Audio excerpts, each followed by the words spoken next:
आगे बढ़ते हैं, एक बड़ी खबर जम्मू से। टारगेट किलिंग के खिलाफ वहां पर प्रदर्शन हुआ है। कश्मीरी पंडितों पर आतंकी हमले का विरोध हुआ है। कल 2 कश्मीरी पंडित भाइयों पर गोली मारी थी। आतंकियों ने गोली बरसा दी थी, जिसमें से एक की मौत हो गई थी।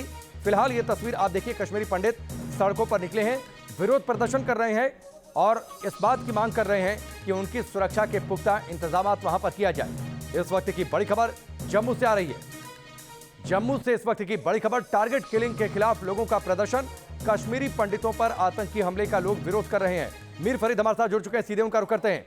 मीर फरीद, लगातार कश्मीरी पंडितों को टारगेट किया गया है हाल फिलहाल के समय में, और इसीलिए लोगों का यह आक्रोश सड़क पर। जी बिल्कुल। और जो कश्मीरी पंडित यहाँ पीएम पैकेज के तहत जॉब भी कर रहे थे, तो पिछले 4 से 5 महीने में जब से टारगेटेड किलिंग शुरू हुई है तो वो प्रोटेस्ट मोड में ही है, डिमांड कर रहे हैं रिलोकेशन कश्मीर से। और 90% लोग जो हैं वो जम्मू ऑलरेडी जा चुके हैं।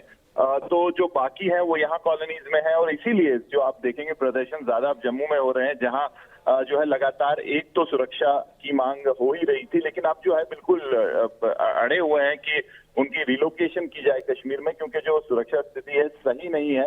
ये भी साथ कह रहे हैं कि जब हालात सही होंगे, सरकार को भरोसा होगा कि जो है पूरा स्थिति नियंत्रण में है और ऐसे अटैक नहीं होंगे, तो वो वापस आने को भी तैयार हैं। तो प्रोटेस्ट चल रहे हैं, और जब जब ऐसे टारगेटेड किलिंग होती है तो इन प्रोटेस्ट को जो है और बल मिलता है, इनकी बात को जो है और अहमियत मिलती है, क्योंकि सुरक्षा के जो प्रति एक डर है उस पे जो है एक सवालिया निशानियां लगाते हैं। सरकार हालांकि कह रही है कि लगातार कोशिश कर रही है, और जो लोग इसके पीछे उनको भी आइडेंटिफाई किया गया है, और जो है अपनी तरफ से कोई भी जो है कदम नहीं छोड़ रही है कि एक सुरक्षित माहौल मिले कश्मीरी पंडित को कश्मीर में। लेकिन जब टारगेट किलिंग होगी तब तक जो है ये सवाल उठेंगे, और तभी जो आप भी देख रहे हैं। और मीर फरीद, ऐसा नहीं कि टारगेटेड जो किलिंग की घटनाएं हाल फिलहाल में बढ़ी हैं सिर्फ कश्मीरी पंडित टारगेट पर हैं, बाहर से जो लोग वहां पर काम कर रहे हैं उन्हें भी टारगेट किया गया है हाल फिलहाल में। जी बिल्कुल। बांडीपुरा में अगर आपको याद होगा 3 दिन पहले एक नॉन लोकल लेबरर जो कि बिहार का था, उसको जो है बिल्कुल इसी तरीके से करीब से आके गोली मारी गई, उसकी जो हत्या की गई। उससे भी जो है डर का माहौल फैला नॉन लोकल लेबरर्स से में। और हालांकि अभी भी वो यहाँ डटे हुए हैं, काम कर रहे हैं, लेकिन अगर कश्मीरी पंडित की बात करें तो पहले ही उनकी जो है संख्या काफी कम है कश्मीर में। हालांकि जो लोग प्रोटेक्टेड कॉलोनीज में रह रहे हैं वो पीएम पैकेज वाले हैं, लेकिन उसके बगैर भी कुछ लोग हैं जो कि यहाँ से जिन्होंने जो है यहाँ से वो नहीं गए 90s में, और यहाँ ठीक है मीर फरीद, फिलहाल आपको रोकता हूँ। बहुत बहुत शुक्रिया हमसे जुड़ने के लिए, इस पूरी जानकारी के लिए। 2 तस्वीरें आपके सामने हैं। कल 2 कश्मीरी पंडितों को गोली मारी गई थी, दोनों भाई थे, एक की मौत हो गई, दूसरा घायल। आज लोगों का आक्रोश, जम्मू में सड़कों पर लोग विरोध कर रहे हैं और सरकार से सुरक्षा की मांग कर रहे हैं। पूर्व डीजीपी एसपी वैद्य ने क्या कुछ कहा, आपको सुनवाते हैं। कश्मीर के शोपियां में हुई टारगेटेड किलिंग के बाद अब सुरक्षा बलों ने एक बड़ी मीटिंग की है, और कई तरह के स्टेप्स जो हैं वो टारगेट किलिंग को रोकने के लिए यहां पर उठाए जा रहे हैं। बात करने के लिए हमारे पास साथ पूर्व डीजीपी हैं जम्मू कश्मीर पुलिस के, एसपी वैद्य से बात करते हैं। सर, एक नई सिक्योरिटी रिव्यू मीटिंग हुई है और कई स्टेप्स जो हैं वो उठाए जा रहे हैं, कैसे देखते हैं आप?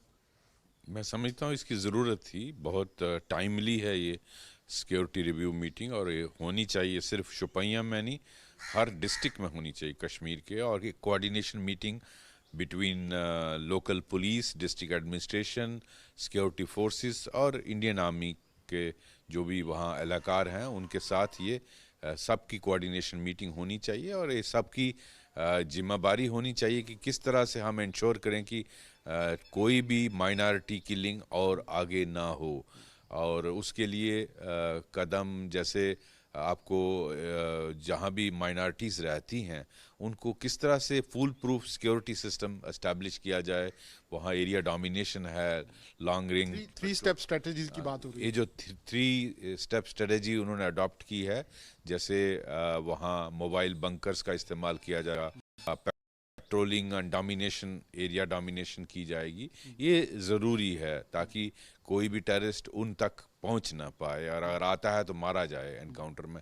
इसी तरह से उनको ये भी देखना चाहिए कि जो लोगों पब्लिक के साथ अच्छा कोऑर्डिनेशन हो, और लोकल लोगों को भी जिम्मेदार बनाया जाए जो उस जिस एरिया में रहते हैं, कि कहीं भी ऐसी अगर मूवमेंट होती है, हरकत होती है, आपके नोटिस में आता है तो वो लोकल पुलिस के नोटिस में फ़ौरन इमीडिएटली लाया जाए।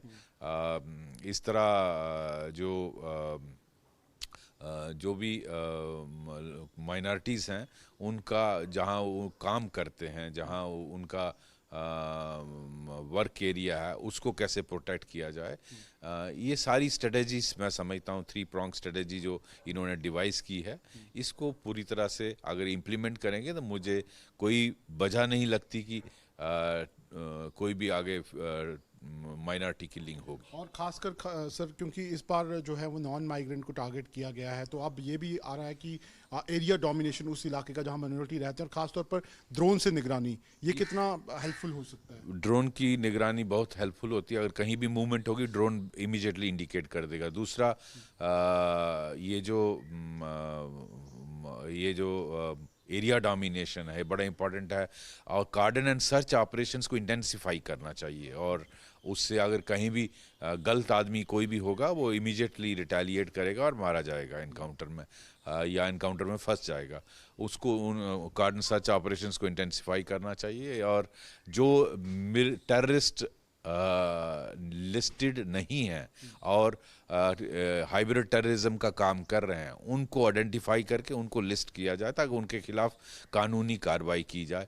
ये सारे कदम बहुत ज़रूरी हैं, और इनको मैं समझता हूँ अगर इम्प्लीमेंट किया जाए तो इस चीज़ को रोका जा सकता है। तो आप देख सकते हैं एक बड़ी सिक्योरिटी रिव्यू मीटिंग हुई है शोपियां में, और साफ तौर पर पूर्व डीजीपी का भी यही कहना है कि अगर ये स्टेप उठाए जाते हैं तो जो आतंकवादी इस तरह के कदम उठा रहे हैं, टारगेटेड किलिंग कर रहे हैं, उन्हें यहाँ पर रोका जा सकता है। वीडियो जर्नलिस्ट अंकुश शर्मा के साथ शाहनवाज खान, न्यूज़ नेशन, जम्मू।